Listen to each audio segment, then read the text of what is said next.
Hello student, math के online class में आपका स्वागत है। जैसा कि आपको ज्ञात है कि अवकलन के सभी प्रारूप आपके समाप्त हो चुके हैं, जिसमें अवकलन और अवकलन के अनुप्रयोग शामिल था। सभी क्वेश्चन को भलीभांति आपको बता दिया गया। अगर कोई भी प्रॉब्लम होता है तो आप हमारे व्हाट्सएप नंबर पर कांटेक्ट करके पूछ सकते हैं। अब आपको आगे के चैप्टर समाकलन का अध्ययन करना है।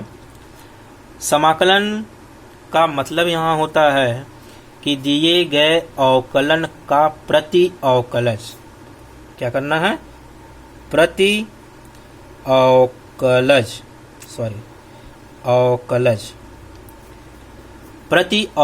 ज्ञात करना है। प्रति अवकलज करने का मतलब है अवकलन का जस्ट उल्टा, रिवर्स ज्ञात करना है। जैसे आप लोग साइन एक्स का अवकलन करते थे, कॉस एक्स आता था। क्या आता था?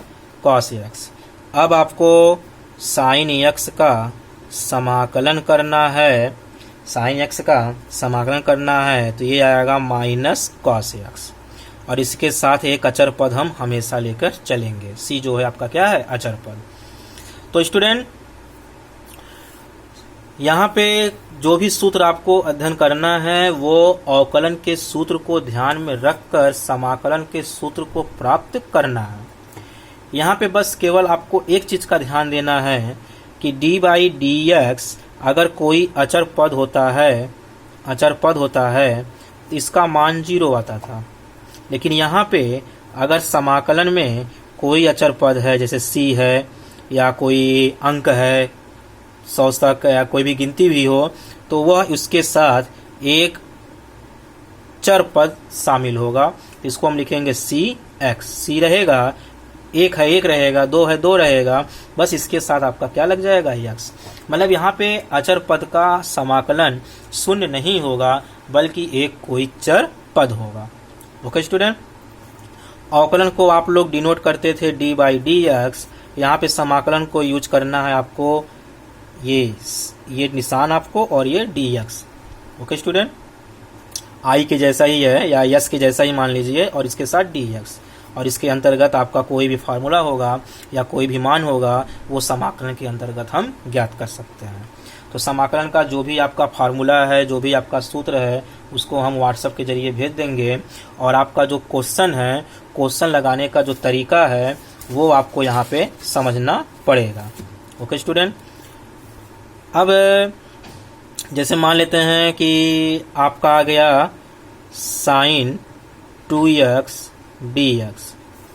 पहला क्वेश्चन ही लेके चलते हैं, साइन 2x dx। तो इस 2x का हम यहाँ पे मान के चलेंगे कि लेट 2x इक्वल टू कितना, t। तो ये जाएगा, अवकलन कर दीजिए। यहाँ पे अवकलन करना, जो भी मानेंगे उसको हम क्या करेंगे, अवकलन करेंगे। तो 2 आगे आएगा, dx बटा dx इक्वल टू dt अपान किसके, dx के।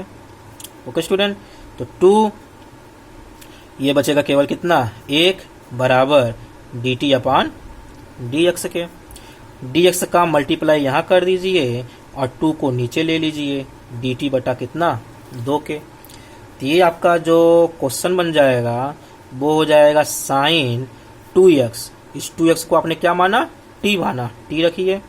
तो जाहिर सी बात है, जब ये फलन t का होगा तो ये जो आपका dx है ये भी आपका t के फंक्शन में ही आएगा। तो dx की जगह आपको क्या करना है, dt बटा 2 लिखना है, dt बटा 2। अब देख रहे हैं कि ये समाकलन हमारा किसके फंक्शन का हो गया, t के फंक्शन का हो गया। तो फंक्शन समान होना चाहिए, फंक्शन को आपको बराबर करके ही लगाना है। ये नहीं कि यहाँ पे t हो गया, यहाँ पे x हो गया, तो ये आपका समाकलन संभव नहीं है। तो ये बटा 2 है, अचर पद है, आप इसको आगे ले लीजिए।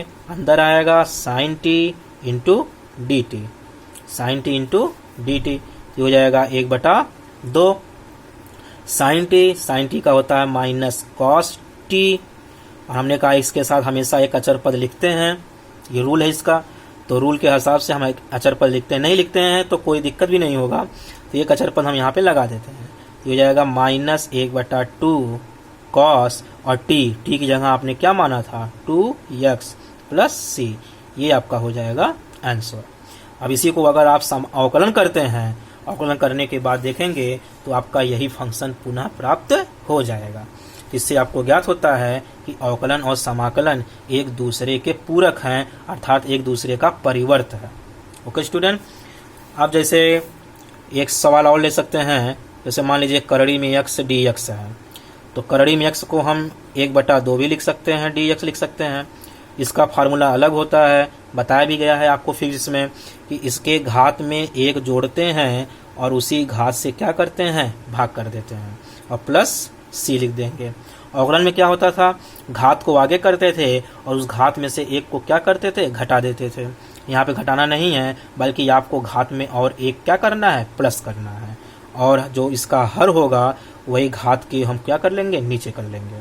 तो इसको हल सॉल्व करेंगे तो ये हो जाएगा 3/2 और ये भी हो जाएगा 3/2 प्लस सी, ये आपका आंसर।